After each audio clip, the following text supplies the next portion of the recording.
Hello students.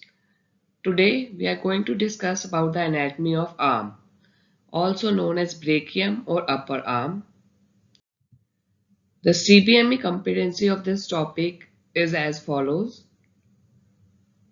So at the end of this lecture, students should be able to describe and demonstrate the muscle group of upper arm.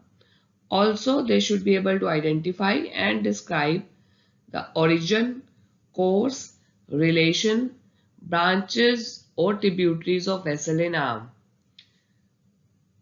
Students should also be able to demonstrate the termination of important nerves in the arm, that would be musculocutaneous, median nerve, ulnar nerve and a part of radial nerve. The arm is a region between the shoulder joint and the elbow joint, and the bone of the arm or brachium is the humerus, which is an example of a typical long bone. It is having an upper end, a lower end and a shaft. The upper end has the head, which articulates with the glenoid cavity of the scapula to form the shoulder joint. The greater tubercle and the lesser tubercle separated by an intertubercular sulcus or the bicipital groove. The lower end is expanded to form the medial condyle, the lateral condyle, the, the trochlea and the capitulum. The trochlea articulates with the ulna, whereas the capitulum articulates with the radius to form the elbow joint. Talking about the shaft, we have three borders, the anterior border, the medial border and the lateral border, dividing the shaft into anterolateral, anteromedial and a posterior surface. The prominences on the condyle are forming the medial epicondyle and the lateral epicondyle, which are traced upwards and they form the medial supracondylar ridge, lateral supracondylar ridge. The arm or the brachium is enveloped by a deep fascia which lies beneath the superficial fascia. From the deep fascia, there is a projection into the interior as the medial as well as lateral intermuscular septa, which is dividing the arm into two compartments, the anterior and the posterior compartment. This is the medial aspect, this is the lateral aspect. So the deep fascia is projecting into the interior as the intermuscular septa, and it is gaining attachment onto the borders of the humerus, thereby dividing this into two compartments, the anterior as well as posterior compartment. Looking at this picture, this is again the medial side, this is the lateral side, this is the lateral intermuscular septa and this is the medial intermuscular septa. So this is the anterior compartment, this is the posterior compartment. So if we appreciate it here again, the upper arm is enclosed in a sheath of deep fascia and the two fascial septa, one on the medial side, this is the medial aspect, this is the lateral aspect. On the medial side and on the lateral side, the two fascial septa are extending from the sheath and they are gaining attachment onto the medial and lateral borders of the humerus respectively, forming the medial intermuscular septa and a lateral intermuscular septa, thereby dividing the upper arm into an anterior compartment and a posterior compartment. Each compartment has its own group of muscles, the blood supply and the nerves which are supplying the respective facial compartments. Here again, we can appreciate the facial sheath surrounding the arm. The blue one is enclosing the anterior compartment and the green one is demarcating the posterior compartment. This is the medial side, this is the lateral side. So this is the medial intermuscular septa and this is the lateral intermuscular septa. This is the anterior compartment, this is the posterior compartment. Each compartment thus has its own group of muscles supplied by separate set of blood vessels and the nerves. Talking about the intermuscular septars, they are well defined in the lower half of humerus. The medial intermuscular septa is attached to the medial border of the humerus along the medial supracondylar ridge, and it extends to the medial epicondyle of humerus.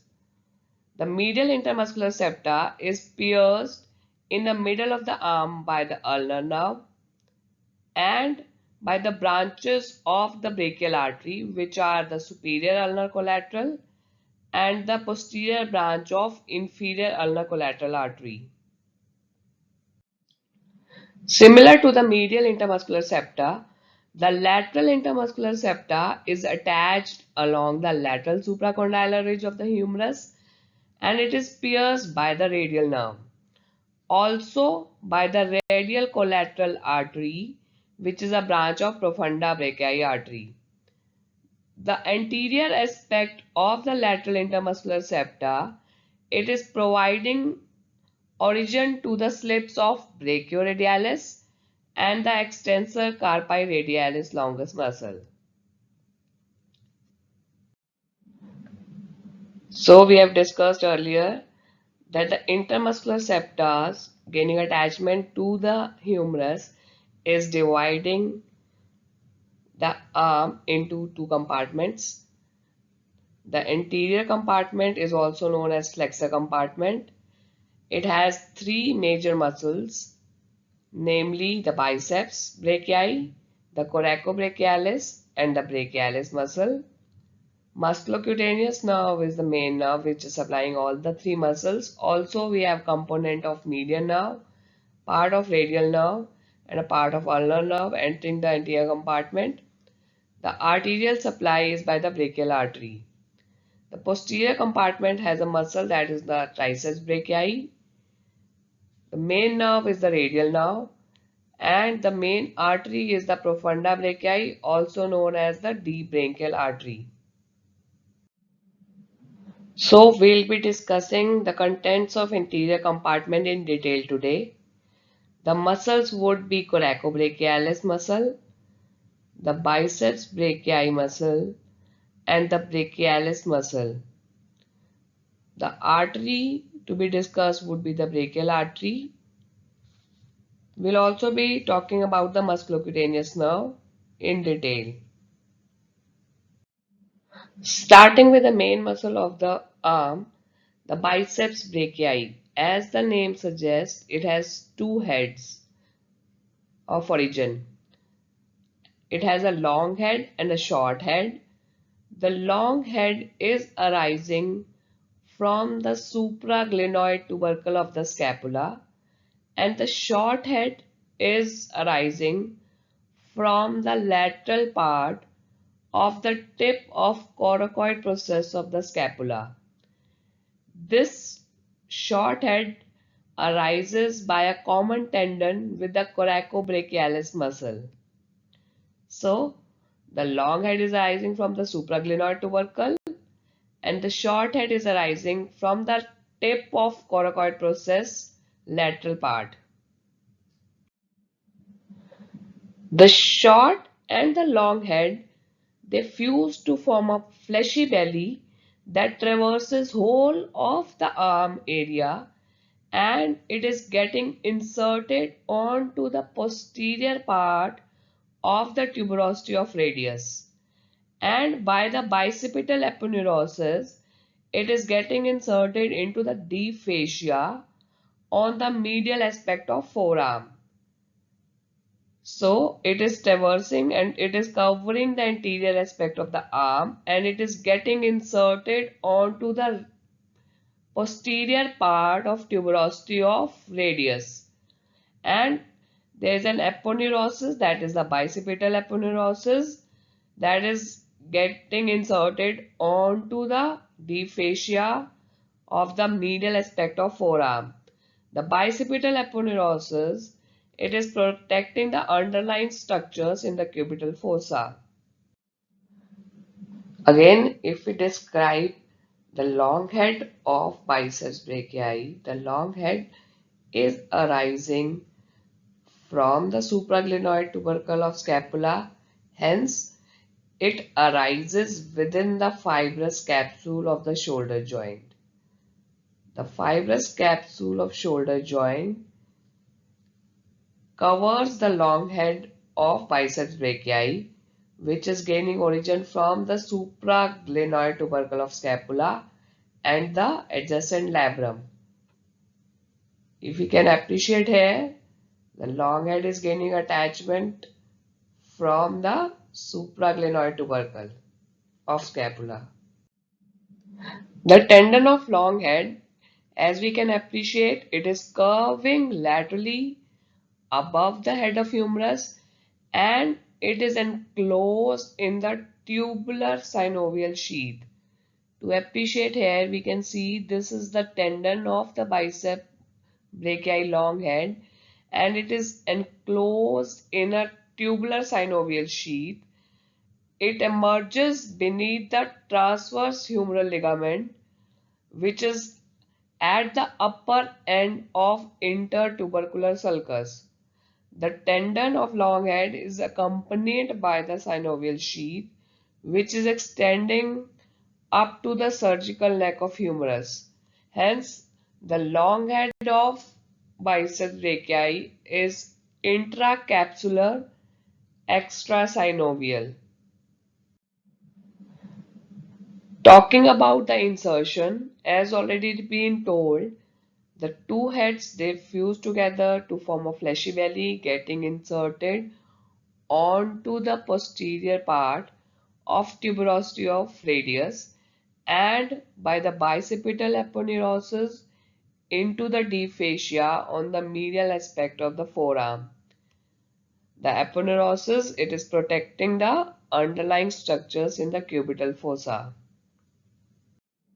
So we have seen the insertion of biceps brachii is onto the posterior part of the radial tuberosity. This is the radial bone, this is the ulna. The tendon of biceps brachii is getting inserted onto the posterior part and there is an intervening bursa known as bicipito-radial bursa which separates the tendon of biceps brachii from the interior part of tuberosity. This is the bursa which separates the tendon from the interior part of tuberosity. If we appreciate here, the tendon of biceps brachii is twisted at the site of insertion in such a way that its anterior part is formed by the short head, which is represented in blue, and the posterior part is formed by the long head, represented by red.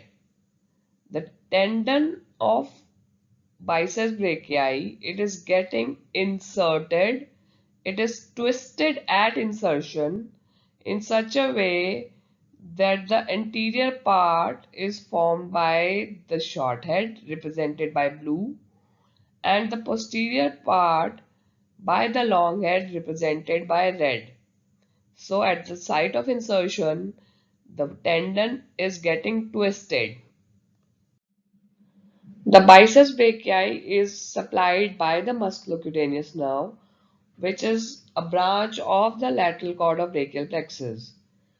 Talking about action, the main action of biceps brachii is supination. It is a strong supinator of the flexed forearm. So all the screws, they are designed to make use of this powerful supinator action as in twisting the corkscrew into the cork or the driving the screw into wood with a screwdriver. This makes use of the supination action of the biceps brachii. Another action is that the biceps brachii is a powerful flexor of the elbow joint in supinated position. This action occurs through the bicipital aponeurosis as it pulls the ulna along with the radius during flexion. The biceps brachii also is a weak flexor of the shoulder joint. Now we begin with the coracobrachialis muscle. coracobrachialis is gaining origin from the tip of the coracoid process, the medial part of the tip of coracoid process. The lateral part of the tip, as we have already seen, gives origin to the short head of biceps brachii. So the coracobrachialis is gaining origin from the medial part of the tip of coracoid process. The coracobrachialis is getting inserted into the medial border of the middle of the shaft of the humerus. So it is arising from the tip of coracoid process and it is running downwards and getting inserted into the medial border of the middle of the shaft of humerus. The musculocutaneous is the nerve supply to the coracobrachialis muscle. Action of coracobrachialis is that it is a flexor of the arm at the shoulder joint. It causes flexion of the arm at the shoulder joint and also it adducts the shoulder. It is causing the adduction at the shoulder joint. There are certain changes which are taking place at the level of insertion of coracobrachialis. The coracobrachialis is pierced by the musculocutaneous nerve at the level of insertion, and the circular shaft it becomes triangular below the insertion of coracobrachialis. Also, the medial and the lateral intermuscular septa they become more defined from this level down. The deltoid is getting inserted into the deltoid tuberosity at this level. Also, the upper end of origin of brachialis lies at the level of insertion of coracobrachialis. The brachial artery, it passes from the medial side of arm to its anterior aspect. Now talking about the third muscle of the flexor compartment or the anterior compartment of arm is the brachialis. The brachialis is taking origin from the front of lower half of humerus, both the anteromedial as well as anterolateral surface of humerus. It is taking origin from the medial and the lateral intermuscular septa.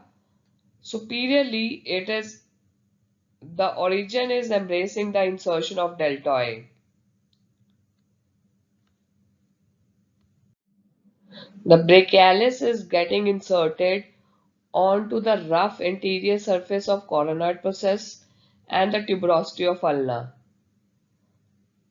It is arising from the lower half, that is the anteromedial anterolateral surface of the humerus, from the medial and lateral intermuscular septa, and it is getting inserted onto the rough anterior surface of coronoid process and the tuberosity of ulna. It is supplied by the musculocutaneous nerve, which is the nerve of anterior compartment derived from the lateral cord of brachial plexus. Also, the lateral part of muscle is supplied by the radial nerve. Talking about action, it is a strong flexor of the elbow joint. So if we revise all the three muscles of the anterior compartment, the biceps brachii, the two head, the long head is arising from the supraglenoid tubercle, the short head is arising from the lateral part of tip of coracoid process. They are fusing to form a fleshy belly which is getting inserted onto the radial tuberosity posterior part. Also give an extension, that is the bicipital aponeurosis, which merges with the deep fascia on the medial side of the forearm. The coracobrachialis is taking origin from the medial part of the tip of coracoid process and it is getting inserted in the middle of the medial border of the humerus.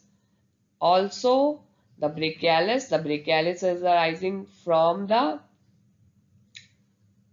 lower part of the anteromedial as well as anterolateral surface of the shaft of humerus along with the medial and lateral intermuscular septa, and it is getting, inserted onto the rough anterior part of the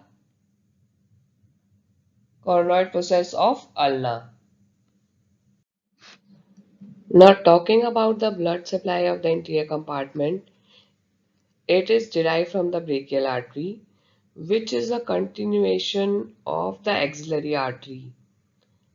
The axillary artery is derived from the subclavian artery and it continues downwards, and at the lower border of teres major muscle, the axillary artery continues as the brachial artery.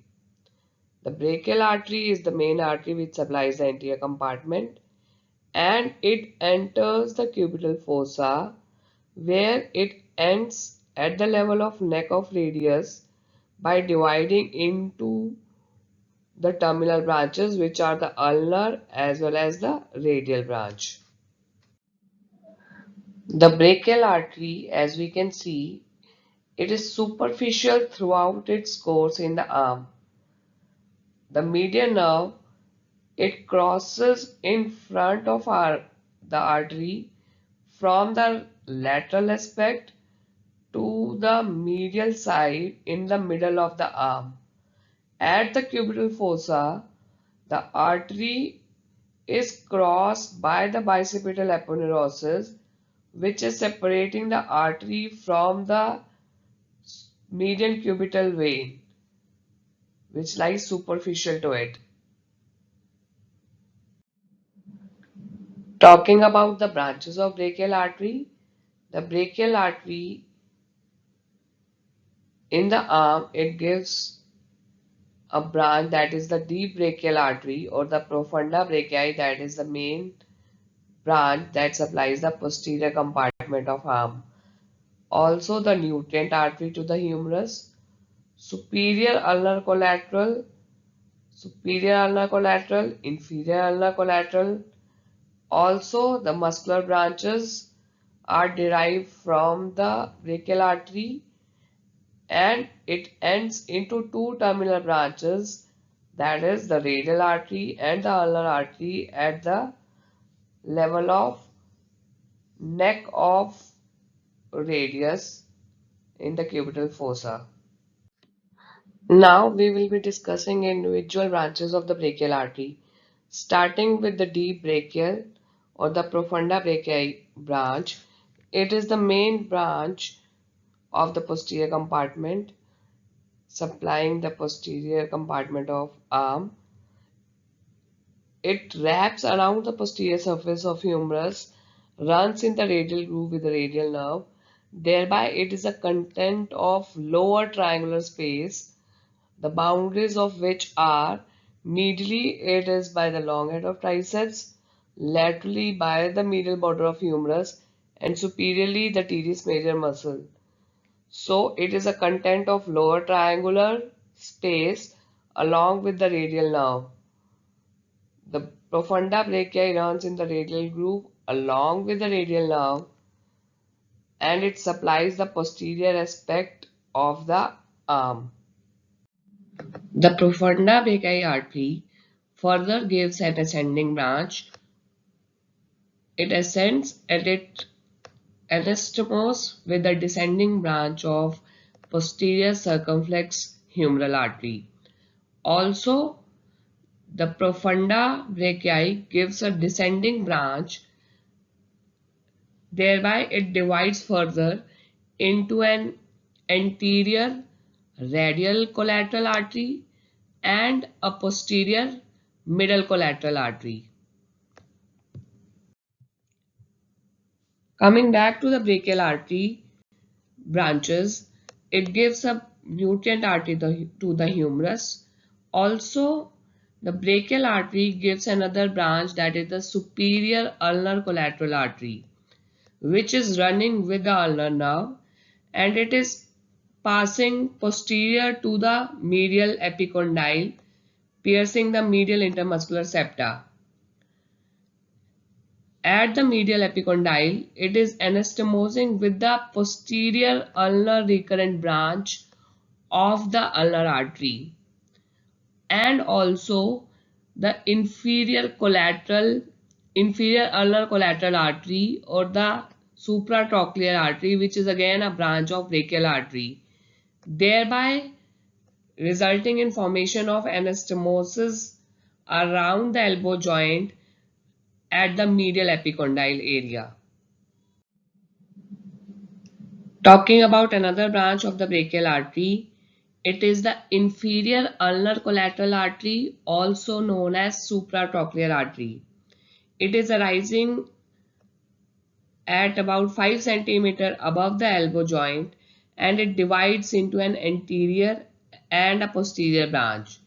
Talking about the anterior branch, it passes anterior to the medial epicondyle and anastomose with the anterior ulnar recurrent artery, a branch from the ulnar artery.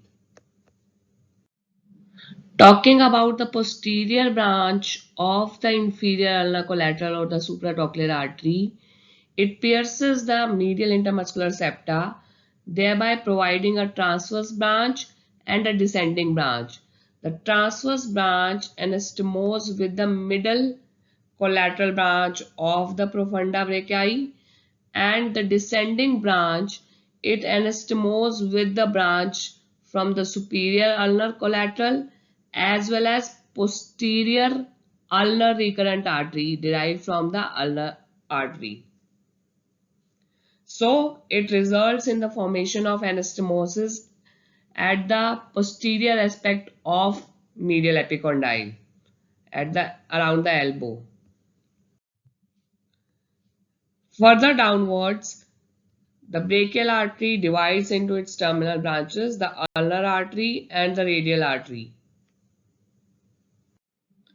Now, if we quickly revise the branches of brachial artery, the brachial artery is a continuation of axillary artery. The first main branch is the profunda brachii artery, which is supplying the posterior compartment of arm. It divides into an anterior radial collateral branch and a posterior middle collateral branch. The dotted line here is representing the posterior aspect. So the profunda brachii is dividing into two branches. Anteriorly is the radial collateral artery and posteriorly is the middle collateral branch. Continuing downwards, the brachial artery gives superior ulnar collateral artery and an inferior ulnar collateral artery. The inferior ulnar collateral artery is dividing into an anterior and a posterior branch. Further downwards, the brachial artery divides into its terminal branches, medially the ulnar artery and laterally the radial artery. Also, brachial artery is giving the nutrient artery to the humerus along with the muscular branches. So as discussed, the branches of brachial artery and the further branches of ulnar and the radial artery take part in the anastomosis around the elbow joint. It supplies the ligament and bone of the joint. The anastomosis can be subdivided into the following parts. In front of medial epicondyle, the anastomosis is formed by the inferior ulnar collateral artery, which is a branch of ulnar artery, also a branch of superior ulnar collateral artery, and the anterior ulnar recurrent artery, which is a branch of ulnar artery.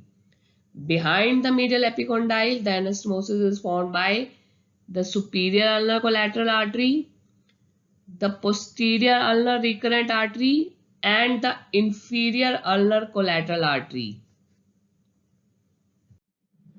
The anastomosis on the lateral side in front of the lateral epicondyle is formed by the anterior descending branch or the radial collateral artery, which is a branch of profunda brachii, with the radial recurrent artery, which is derived from the radial artery. Behind the lateral epicondyle, the anastomosis is formed by the posterior descending branch or the middle collateral branch of the profunda brachii with the interosseous recurrent branch of the posterior interosseous artery, which is again derived from the common interosseous artery a branch of the ulnar artery.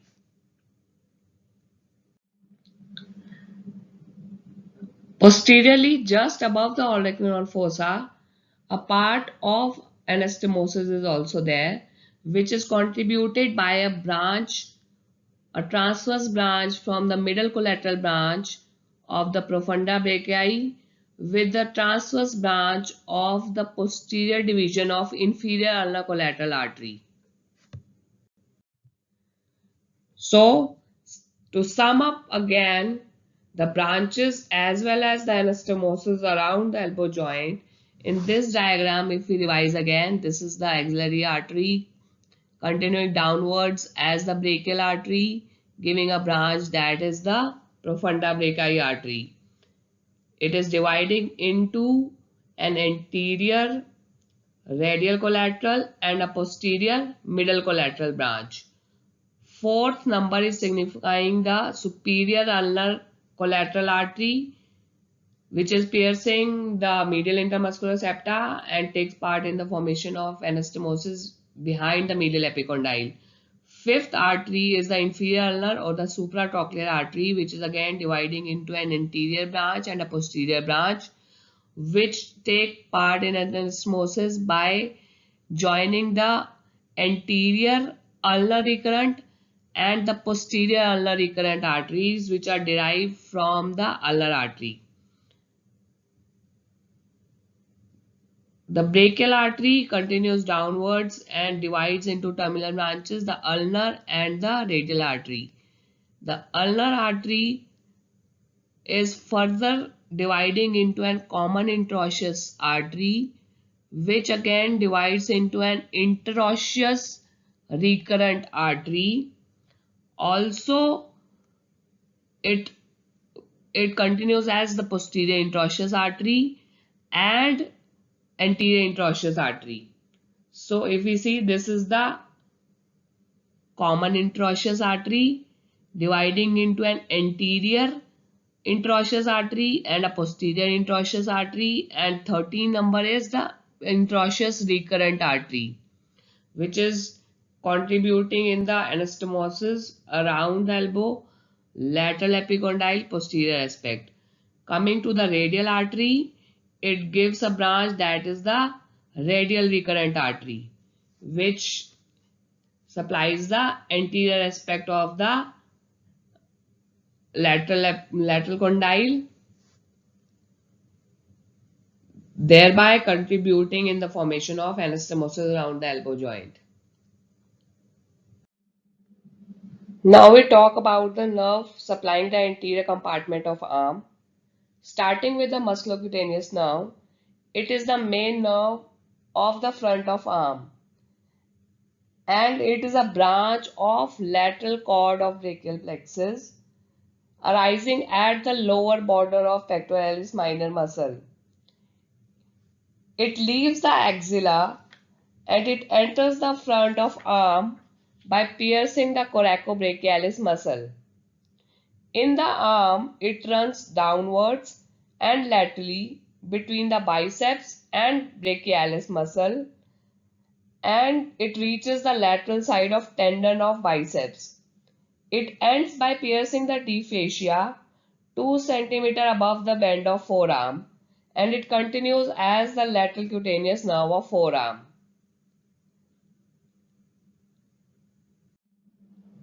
So the musculocutaneous nerve is a branch of lateral cord of brachial plexus. It leaves the axilla and enters the front of arm by piercing the coracobrachialis muscle. It runs downwards and laterally between the biceps and brachialis muscle and reaches the lateral side of tendon of biceps, continuing downward as the lateral cutaneous nerve of forearm.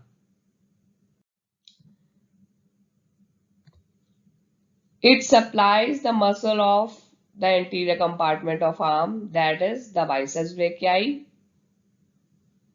the coracobrachialis and the brachialis muscle. Cutaneous supply continues as the lateral cutaneous nerve of forearm, supplying the skin of lateral side of forearm from the elbow to the wrist. Articular branches are given to the elbow joint through its branch to the brachialis muscle, and the branch is also given to the humerus bone, which enters the bone along with its nutrient artery. Also, it gives communicating branches. The musculocutaneous nerve communicates with the neighboring nerves, that is the superficial branch of radial nerve, and with the posterior cutaneous nerve of forearm, and also with the palmar cutaneous branch of median nerve. Talking about the median nerve, it is formed by joining the lateral root of median derived from the lateral cord and the median root of median derived from the medial cord. They join together to form the median nerve, which travels along the lateral aspect of third part of axillary artery. So in the upper part of arm, the median nerve is lying lateral to the brachial artery, and in the middle of the arm it crosses the brachial artery and comes to lie on the medial aspect of brachial artery. So in the upper part of the arm, it is lateral to the artery. In the middle of the arm, it crosses the artery from its lateral aspect to the medial side, and it remains on the medial side of the artery right up to the elbow.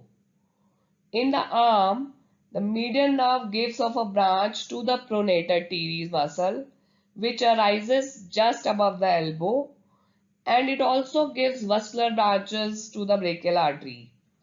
An articular branch to the elbow joint arises just below the elbow or just above the elbow joint.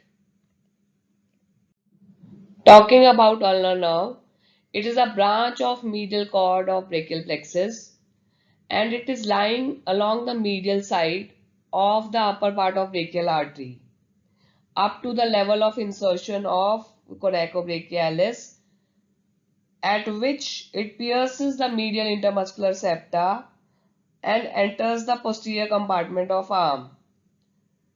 It pierces the medial intermuscular septa along with the superior ulnar collateral vessels. At the elbow, it passes behind the medial epicondyle, where it can be palpated with a finger. And then it appears in the forearm between the two heads of flexor carpi radialis muscle. Talking about the radial nerve, it is a branch of posterior cord of brachial plexus. At the beginning of brachial artery, the radial nerve is lying posterior to the artery. Soon the radial nerve leaves the brachial artery by entering the spiral groove or the radial groove at the back of the arm through a gap between the long and medial head of triceps muscle. It again appears in the front of arm after it pierces the lateral intermuscular septa, and thus it lies between the brachialis muscle medially and the brachioradialis and the extensor carpi radialis longus laterally. On reaching the front of lateral epicondyle, it divides into the superficial and the deep branch. So, to summarize the nerve present in the anterior compartment of arm, the main nerve is the musculocutaneous nerve, which is derived from the lateral cord of brachial plexus, supplying all the three main muscles of the anterior compartment of arm. Next is the ulnar nerve, which is lying on the medial side of the brachial artery. It pierces the medial intermuscular septa, reaches behind the medial epicondyle of the humerus. The radial nerve is derived from the posterior cord of brachial plexus, soon enters the radial groove along with the profunda brachii artery. Again, reaching the posterior compartment, it pierces the lateral intermuscular septa, again appears in the front of lateral epicondyle, lying in between the brachialis medially and the brachioradialis and extensor carpi radialis longus laterally and dividing into superficial and deep branches. Also, the median nerve is lying along the lateral aspect of the brachial artery in the upper part of the arm where it crosses the artery from lateral to medial side and it runs downwards onto the medial side of the brachial artery and enters the cubital fossa. So to conclude the anterior aspect of arm, the main muscles present in the anterior compartment are the biceps brachii, the brachialis and the coracobrachialis muscle. The arterial supply is by the brachial artery, which is giving further branches and resulting in formation of anastomosis around the elbow joint. The main nerve is the musculocutaneous nerve, along with the median nerve, the ulnar nerve, as well as the radial nerve. So we conclude our lecture for today. Thank you.